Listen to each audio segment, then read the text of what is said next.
evening, everyone. Good evening, Your Worship.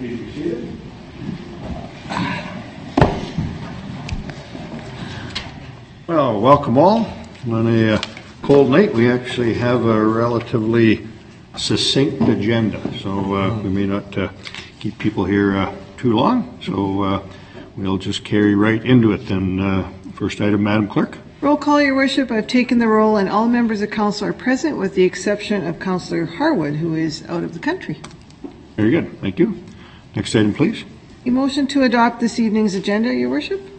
Moved by Councillor Cullen, seconded by Councillor Parker. Any additions or changes? Seeing none, we'll call for the question. All those in favor? Opposed? That is carried. Next item, please. Confirmation of the minutes of the January 20th special budget deliberation meeting. Moved by Councillor Chaboyer, seconded by Councillor Brown. Any errors or omissions? That was a lengthy day on the budget deliberation day, but not seeing any changes. We'll call for the question then. All those in favor? Opposed? That is carried. Next item, please. Is confirmation of the January 22nd regular meeting of City Council. Moved by Councillor Reggio, seconded by Councillor Chaboyer. Again, any errors or omissions? Seeing none, call for the question. All those in favor? Opposed? That is carried. Next item, please. Community question period, Your Worship. Community question period is an item on the agenda that Council holds open to anyone in the audience wishing to come to the podium and speak on any item on tonight's agenda, and a total of 15 minutes is allowed for question period. So anybody wanting to speak to us, they're welcome to do so now. Yeah, come on ahead. Just ask you to state your name and... Okay, my name's David Smithson. And I'm Heather Wasilka. Welcome. And we represent the pawnbrokers that are in the city. Okay. It's come to our attention that there's something on the agenda tonight regarding the bylaws with the record keeping of the pawnbrokers in the city. Yes. We want to address our concerns with the workload created by the software system that's in the works. We discussed the limitations of the software, but our programming or our input doesn't seem to have been recognized with the limitations on it. We acknowledge there's some sort of need to update from the old paperwork system to a new computer database sort of system that they're trying to implement, but we're concerned with the amount of undue workload put on us and the limitations of the software being designed. Okay, well, this is certainly timely to hear about it, so try and, in the time you have, to kind of acquaint council with levels of detail. We will open it up for questions that councillors may have afterwards. So if you can elaborate a little bit on it, because you're right, it is coming. I'm familiar with the systems, but the old system from 30 years ago was a bound book to keep track of all the information, and they want to update this into a database system. When we were running these businesses, we figured that the bound book was undue paperwork on our behalf, considering that we have computer systems that can generate the reports needed to appease the requirements of the bylaw. And that's what we've been doing for the last, in my case, been 15 or 12 years. Heather's been at it a lot longer. Now they want to change this over to have a more up-to-date database. But like I said, when we've been dealing with the people from the finance department on this, we've told them the limitations of their software program. We suggested, is there not a way that we can generate our reports with our computer system and have that inputted into a database rather than all the keystroke information that's required?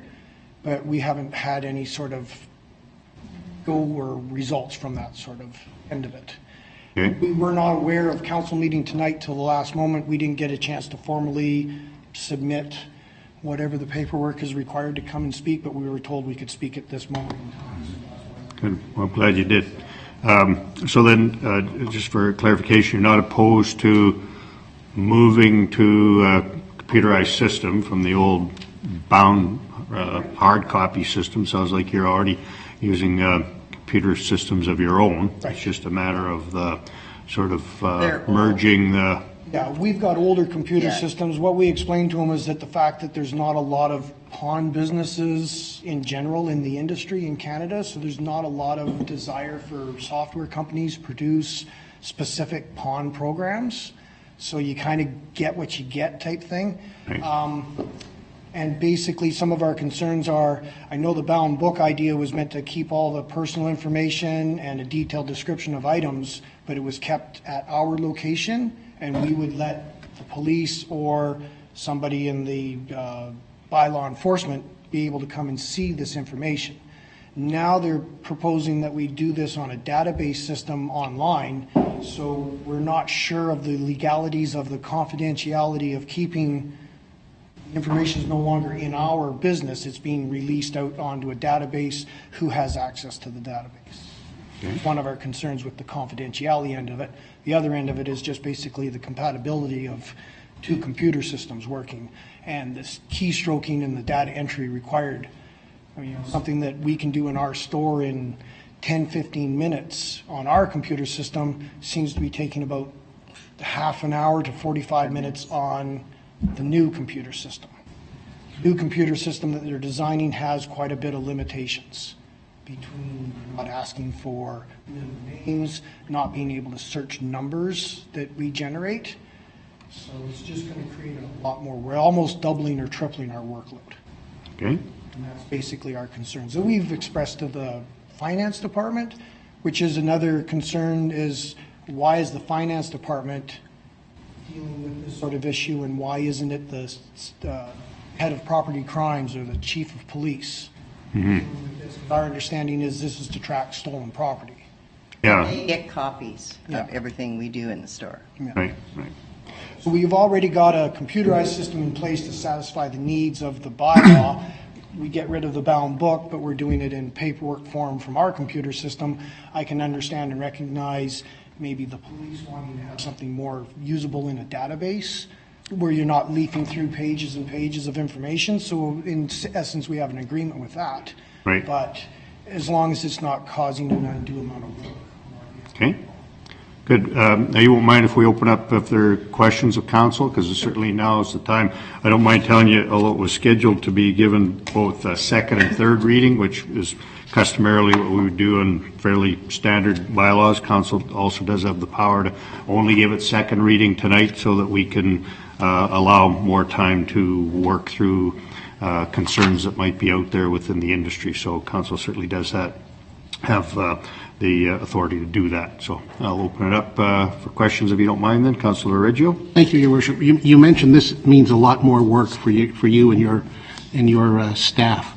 So if we were just to, as the mayor said, give this second reading and provide more time for the pawnbroker companies to meet with the Treasury or whoever, would that be sufficient? Yes, as long as we have some sort of dialogue or a way to negotiate the Doing it. ins and outs of this computer system that's being generated. So that's the big tie-up. You're not totally displeased with the bylaw except No, we this? don't have issues with keeping track of the property and all that sort of stuff. The only issues we have or I have issues with the bylaw is the confidentiality of the information being out of my store. We always kept it in store, and if anybody wanted to see it, police or anything like that, they would come to our place to get the detailed information. So one more point. So then that would be something you would negotiate with if the bylaw is held? Yeah, Okay. like we wouldn't be opposed to just being able to keep track of items, descriptions, serial numbers, because if you're tracking stolen property, that's really all you need to have in the database. And that's what the reports that we were sending to the police. If an item came up that, that serial number matches something that was reported stolen, then the police would come or contact us for the rest of the information. Who did it, when they did it, And a all that copy. sort of Oh, stuff. okay. Thank you. I didn't see any other hands up for questions. Okay, well, thank you very much. It's very timely. Appreciate you coming out and giving us some information and time here. Good. Thank you very much. Okay, we've probably not completely used up our 15 minutes, so just to keep things square, we still hold the period open for any other questions that might come up under question period. I don't see too many other people in the gallery tonight, so it's not likely, but Okay, not seeing any others, we can move on to the next item, please. Under committee reports, Your Worship, a verbal report from the Poverty Committee. Councillor Patterson. Thank you, Your Worship. I wanted to report on some work that the Poverty Committee has been doing in partnership with Food Matters Manitoba and also the Canadian Mental Health Association here in Brandon, and that's around a Brandon Food Council. So over the last year, there have been conversations in the community with people interested in food and sustainable food systems about potentially establishing a food council in Brandon. And that report has been completed and is, I guess, technically forwarded to the Poverty Committee because we are the committee that have had this on our agenda. So just really briefly, there is some interest in the community for a food policy council. Then some possible roles would be coordinating and networking amongst programs and organizations, developing opportunities for a community-based food strategy, and engaging in outreach to share information, promote food literacy, and encourage participation from the community. We had a really great community meeting a couple of weeks ago here in City Hall where the report was officially released. So more details are included. The full report is included with tonight's agenda. But it's a big step. It's something that the Poverty Committee will have to consider going forward. But I think it's really helpful to have a report like this because it gives everybody a basis to work from. And I'm just really appreciative of the work that Food Matters Manitoba has done in Brandon. It's always exciting when a provincial-wide organization that's based in Winnipeg takes the initiative to come out to Brandon and do work out here. So I want to thank them for sure for their work. Very good. Any questions of Councillor Patterson about the work of the Poverty Committee and particularly the Food Council project? I will just kind of echo your comments. I did have occasion to attend most of that evening here in City Hall and certainly want to echo your comment about the Food Matters Manitoba coming out and providing some resources and paying so much attention to Brandon, and they were very forthcoming and excited about getting involved outside the city of Winnipeg with us. So it was great to see, and I think it did bring quite a bit of extra resources and information to the picture. So it was good to see that happen. Okay, if there's not any questions, Councillor Patterson? Sorry. Yeah, if there's not any questions about the further on the poverty of the Food Council, we can ask if there are other committee reports. Sometimes we have other verbal ones. Councillor Patterson. Thank you, Your Worship. With respect to the Keystone Centre, a very exciting announcement happened last week, and that is that the Keystone Centre has entered into a naming rights agreement with Westoba Credit Union. So effective February 19th, the main arena will now be called Westoba Place. And they will also be maintaining the naming rights to the Ag Centre of Excellence. So it's an exciting new partnership in the community that was announced last week. There's also going to be a family fun day on Louis Riel Day at the Keystone Centre to celebrate this new partnership. It's free and open to everyone, so hopefully we'll see lots of people out and celebrating this new agreement that I think will benefit both the Keystone Centre and Westoba. Very good. If people wanted to get more information about the Family Fun Day, again, that's 12 days away, so it's enough time, but will there be something on a website or? Yes, I think both the Keystone Centre and Westoba Credit Union have information on their site, but I can say that things will be running from 10 in the morning until 2 in the afternoon, including public skating, big toys, Explore Zone, mini car pit stop, and a petting zoo. So come down to the Keystone between 10 and 2, and there'll be something going on. Very good. Any questions of Councillor Patterson on the Keystone report? Not seeing any others, then I'll continue to open it up in case there's any other committee reports that we were not aware of. Not seeing any. Motion to receive those two reports will be in order, please. Councillor Fawcett, seconded by Councillor Brown. Any discussion? Seeing none, call for the question. All those in favor? Opposed? That is carried. Next item, please. The order of inquiries, Your Worship. Any inquiries? We didn't have any in advance for change. I think the new city manager has us sufficiently fooled. We don't have any questions. So we're very good. Move on to the next item, please. The order of announcements, Your Worship. Announcements tonight. Councillor Reggio. Your Worship, I'd like to announce that City Hall now officially or unofficially has a media room, and that persistence does pay off. Thank you. Very good. Do you mind reminding us, when you talk about persistence, how many years it did take? 1996 was when the first request was put in, Your Worship. Okay, well, that is persistent. So other councillors can bear that in mind that have been asking for things for a year or two. You've got a few more to go. Any other announcements? Okay, no further, so we can move on to the next item, please. Under the order of bylaws, Your Worship, bylaw number 7190, which is to amend the licensing bylaw regarding pawnbroker records. And there is a minor amendment that is required prior to consideration of second reading. Very good. So Councillor Reggio, I saw you had your hand up there. Yes, Your Worship. I move that bylaw number 7190 to amend business licensing bylaw number 6009 with respect to keeping of records by pawnbrokers be amended by adding to subsection 1E the words "and by deleting 7 and replacing with 14," and B, deleting in section 2 the word January and replacing with March.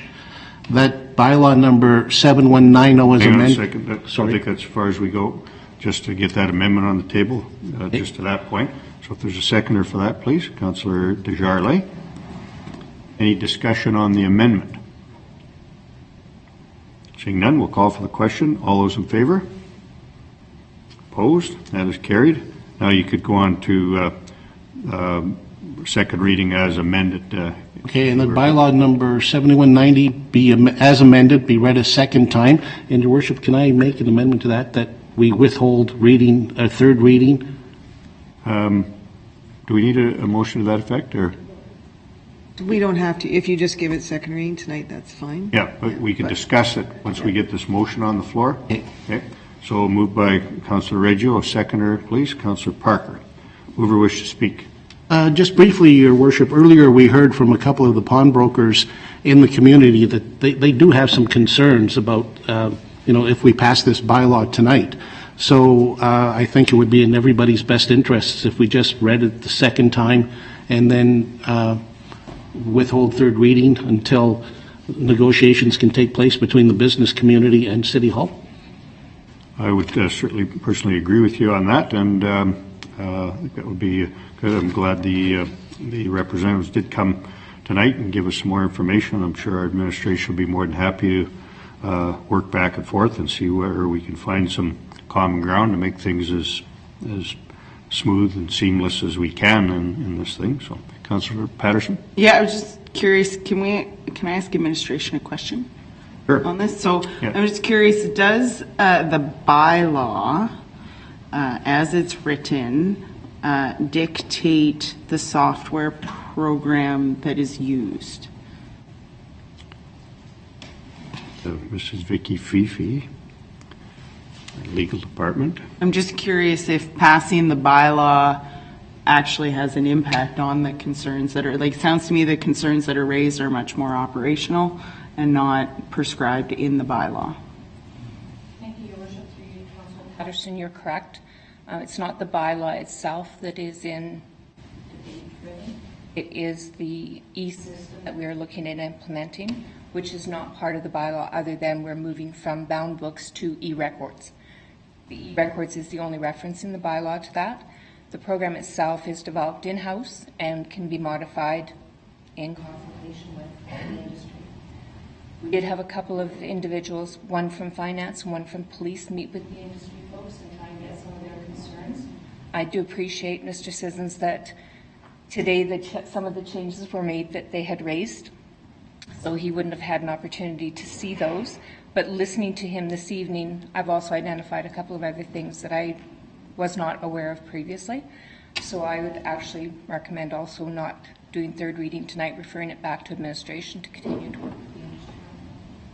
Yeah, so while I think Councillor Patterson's point is valid that it may not prescribe the precise software, but it would prescribe that there would be software, I think, starting in March. So I think that would be incumbent on us to kind of have that puzzle out before we started up the system. Everyone needs to know what it's going to be. Certainly, once it starts, I mean, ever after, I mean, it could be modified and whatnot, that really not offending the bylaw, but before we start for the first time, we should kind of have our system ready to go. So, other questions of Mrs. Fifi? Good. Thank you, Vicki. Other discussion then with respect to second reading. Again, the notion of what we've discussed in terms of withholding third reading will just occur by virtue of we won't give it third reading. But if there's any other discussion, we'll be glad to have it now. Seeing none, move or wish to close? No, Your Worship. Okay, we're going to call for question then on second reading as amended. All those in favor? Opposed? That is carried. Okay, to that end, we won't call for third reading, and I think administration fully understands what they'll need to do, and it'll come back to us. Time frame becomes an issue. We may have to amend it again because I think the March startup date is in the bylaw, but that would be a simple. Okay. Well, I think we'll. Yeah. Okay. Move on to the next item.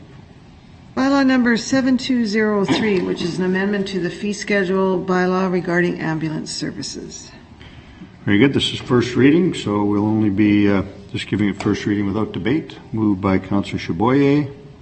I move that bylaw number 7203 to amend fee schedule bylaw number 7196 to adjust the fees for ambulance services be read a first time. Seconder, please. Councillor Cullen. Again, first reading, no debate at this point. Call for the question. All those in favor? Opposed? That is carried. Next item, please. Bylaw number 7204, which is an amendment to the street naming bylaw 7171 to change the name of the street located in the Summit from Summit Way to Valcourt Way. Councillor Fawcett. Yes, thank you, through your worship. To amend bylaw number 7171 to change the name of the street located south of Breakhurst Drive and east of 18th Street from Summit Way to Valcourt Way. Seconder, please. Councillor Reggio. Again, first reading, not debatable, so we'll call for the question, please. All those in favor? Opposed? That is carried. Next item, please. Also under the order of bylaws, your worship, bylaw number 7205, which is an amendment to the Brandon Urban Aboriginal Peoples Council bylaw 6988 regarding membership on the council. Councillor Desjarlais. Thank you, through your worship. I move that bylaw number 7205 to amend bylaw number 6988 with respect to membership of the Brandon Urban Aboriginal Peoples Council be read a first time. Here, please. Councillor Parker. Again, first reading, not debatable. Get it on the table. So we'll call for the question. All those in favor? Opposed? That is carried. Next item, please. Giving of notice, your worship.